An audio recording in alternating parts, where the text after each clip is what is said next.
ታኅሳስ 27 የመንግሥተ ሰማያት በሮች እንዲከፈቱላቸው ቤታቸው እንደተከፈተ ትተው ወንጌልን ለማስተማር ፈጥነው ወጡ። ጌታ ሆይ እንግዲህ ችግረኛ ነኝና ለኔ ያላንተ ረዳት የለኝም፣ ደካማ ነኝና አድነኝ፣ ለመውደቅ ስፍገመገም ደግፈኝ። በቆሮንቶስ ሲኖሩ የነበሩ ክርስቲያኖች በግሪክ እንደመኖራቸው ግሪካዊ በሆኑ ልማዶችና ባህሎች መዋጣቸው አልቀረም። ግሪክ እንደምታውቁት በአደባባይ ንግግሮችና በአደባባይ ትምህርቶች ትታወቃለች። ህዝቡም ደግሞ አሳምኖኛል ያሉትን ሰው የመከተል ባህል አላቸው። ታዲያ የቆሮንቶስ ክርስቲያኖች ይህንን ባህላቸውን ወደ ቤተክርስቲያን አምጥተው አስደምሞኛል በትምህርቱ ያሉትን ሰው እኔ የገሌ ነኝ ማለትን ጀምረው ነበር። ጳውሎስ ለአንድ ዓመት ከ6 ወር ተቀምጦ ነበረ በቆሮንቶስ ክርስትናን ያስተማረው እና የቆሮንቶስ ክርስቲያኖች የጳውሎስን ዕውቀት ያውቁታል። ጳውሎስ እንደምታውቁት ጠንካራ የሆነ የአይሁዳዊ ዕውቀት የነበረው ሰው ነው።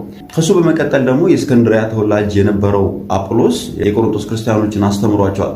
አጵሎስ ጎበዝ ተናጋሪ እንደሆነ እና አስተማሪ እንደሆነ በመጽሐፍ ቅዱስም ተመስክሮለታል። ኬፋ ወይም ደግሞ ጴጥሮስ ግን በቆሮንቶስ ተገኝቶ ወንጌልን ስለማስተማሩ በመጽሐፍ ቅዱስ ውስጥ ማስረጃ ባናገኝም ለምን የቆሮንቶስ ክርስቲያኖች እኔ የኬፋ ነኝ ሊሉ እንደቻሉ የመጽሐፍ ቅዱስ ተርጓሚያን ሳስቀምጦ ኬፋ ወይም ደግሞ ጴጥሮስ ንጹሕ አይሁዳዊ ስለሆነ እንደዚሁም ደግሞ የቤተክርስቲያን የበላይ ጠባቂ ስለሆነ በቆሮንቶስ ሲኖሩ የነበሩ አይሁዳውያን በዘር የመመካት ያህል እኔ የኬፋ ነኝ ሊሉ እንደቻሉ ያስቀምጣሉ።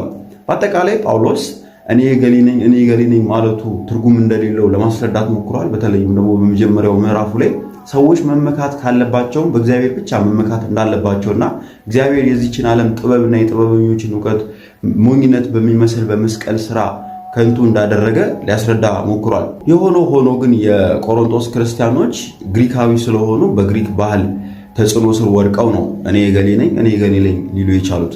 ቪዲዮ ከተመቻችሁ ፎሎ ማድረጉን እንዳትረሱ።